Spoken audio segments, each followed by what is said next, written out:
Massimo Russo sbatte la porta ed esce dal governo regionale e soprattutto gira le spalle al leader dell'MPA, Raffaele Lombardo, che non più tardi di 2 mesi fa l'aveva indicato come suo naturale successore alla presidenza della regione. Ma il giro di valzer de Lombardo, prima con Nello Musumeci, adesso con Gianfranco Miccichè, non è piaciuto all'assessore alla sanità, che oggi ha annunciato le dimissioni dalla giunta regionale della quale ha sempre fatto parte. Sono una persona seria e coerente che ha servito la Sicilia, ma oggi non ci sono più le condizioni, ha detto, ad andare avanti. In questi giorni ho assistito ad un impazzimento della politica che non condivido, per questo ho deciso di lasciare la poltrona e di tornare a fare il magistrato.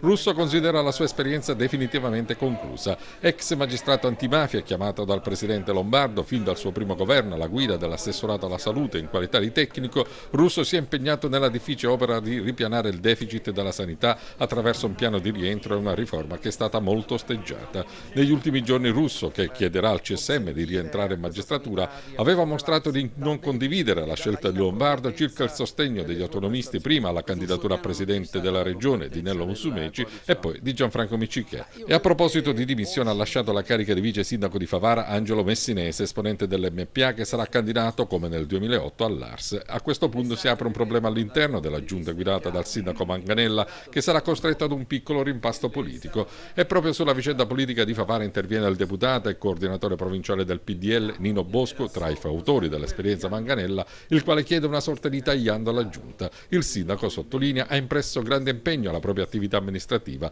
ma dinanzi alle sfide che attendono la città, dovendo affrontare temi di fondamentale importanza come le ristrettezze economiche e finanziarie del bilancio comunale, il PRG, è necessario rilanciare l'azione amministrativa e trovare nuova linfa che sia d'aiuto per portare a compimento gli obiettivi che la città si aspetta. Bosco si dice pronto a sostenere ancora politicamente il sindaco, mettendoci la faccia, conclude, come ho sempre fatto.